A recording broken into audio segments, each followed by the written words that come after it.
आपकी चिंता है कि चुनाव लड़ना जीतना कैसे होगा बिहार में। हम आपको बता रहे हो हमारी चिंता नहीं है। चुनाव लड़ना 6 महीने का काम है। आप देखिएगा इसी बिहार में जलजला कर देंगे 6 महीने जब चुनाव लड़ने के बाद। आदमी कह रहे हैं भैया किसका वोट काटेंगे, एनडीए का काटेंगे कि महागठबंधन का काटेंगे। लाइए हम लिख के दे देते हैं, दोनों को काट के साफ कर। ये अहंकार से नहीं बोल रहे, इसलिए नहीं कि हमको कोई अहंकार है। हमारे माता पिता हमारे गुरुओं ने जो सिखाया है, जिस काम को लीजिए उसको पूरी ईमानदारी और मेहनत से कीजिए। यहाँ कर आप हमको मत बताइए कि बिहार को भैया सुधारना बड़ा मुश्किल है, जाति कैसे टूटेगा, लालू कैसे हारेंगे। बहुत कठिन काम है, इसीलिए बहुत बड़ी मेहनत भी करनी पड़ेगी। इसीलिए 3 वर्ष से घर परिवार छोड़कर रात दिन जितना 75 वर्ष में किसी ने मेहनत न किया हो, इतनी मेहनत कर रहे हैं। चुनाव जीतना मुश्किल नहीं है, मुश्किल ये है कि चुनाव सही लोगों के साथ जीता जाए। चुनाव तो आप किसी के साथ जीत सकते हैं। कल समीकरण बनाइएगा, चुनाव 6 महीना में उलट जाएगा।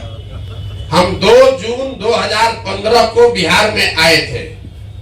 18 नवंबर 2015 में बिहार चुनाव जीतकर चले गए। 6 महीना लगता है, उससे बात नहीं बनेगी। मुश्किल यह है बिहार में कि जो समाज में समझदार आदमी है, सही आदमी है, वो राजनीति में है ही नहीं। या तो उसको लोगों ने हाशिए पर ढकेल दिया, या लोग कहता है भैया इससे किनारे रहो, राजनीति में जाने से क्या होगा, ये तो सुधरने वाला नहीं है। कि अगर जिस समाज में समझदार लोग राजनीति में नहीं आएंगे, उनको इस बात के लिए तैयार रहना चाहिए कि उनके बीच का कोई मूर्ख आदमी राजा बनकर उन पर शासन करेगा। बिहार में वही हुआ। पिछले 30-40 साल से जो भी पढ़ा लिखा समझदार है, नेतरहाट से पढ़ा हुआ बाहर जाके इंजीनियर बन गया, और जो यहाँ फेल हुआ वो यहाँ का राजा बन गया। इसीलिए ये दुर्दशा है। जिसने जो फर्जी डिग्री बना के पास हुआ वो बिहार का नेता बन गया, और जो नेतरहाट से पढ़ के निकला जाके तमिलनाडु में IAS अफसर बन के तमिलनाडु को बना रहा है। चाहे जितना हमको शिकायत मेरा कर ले, वो जान रहा है कि प्रशांत किशोर आदमी है बड़ा होशियार। अगर कर रहा है तो कुछ न कुछ सोचिए कि कर रहा होगा, हल्के में मत लो, नहीं तो कल हवा में उड़ा देगा। इसीलिए आया है, बुरा नहीं मानिएगा। लोग एकदम यहाँ त्रस्त है नया आदमी चुनने के लिए। खाली उसको दिक्कत यह है कि दिख नहीं रहा है। ये भ्रम मत पालिए कि हर आदमी जाते पर वोट दे रहा है।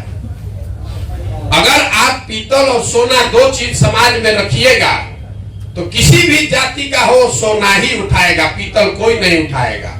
अब जिम्मेवारी आप पर हम पर है कि जो विकल्प हम लोग जनता के सामने रखना चाहते हैं वो खरा सोना हो, तब न कोई चुनेगा। कहाँ किसी ने प्रयास किया है कि जनता ने उसको नहीं चुना है?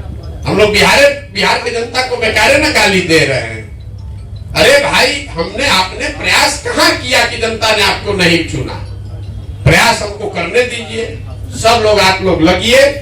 हमारी अपनी समझ है कि यहाँ बिहार की जनता के चेतना पर धूल पड़ गया है, वो चेतना मरी नहीं है।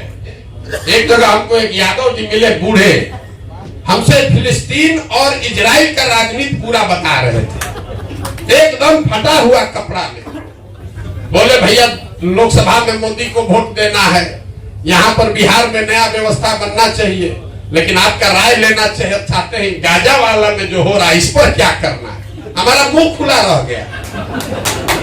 ये आदमी जिसके शरीर पर कपड़ा नहीं है वो फिलिस्तीन और इजराइल की राजनीति पर पूरी उसकी 15 मिनट तक हमको समझा रहे थे कि इजराइल में क्या हो रहा है, फिलिस्तीन में क्या हो रहा है। तो यहाँ लोगों को राजनीतिक समझ है, व्यवस्था के अभाव में, विकल्प के अभाव में हम लोग बेवकूफ दिख रहे हैं। बेवकूफ हम लोग हैं नहीं। एक बार रास्ता दिखेगा तो यहाँ के लोग समझदार हैं, वो अपने आप रास्ता चुनेंगे, आगे बढ़ाएंगे। हम लोग 50-60 बरिस से कुछ नहीं किए, दही चूड़ा दाल भात चोखा खा के सोए हैं, आजाद के नाम पर राजनीति किए हैं।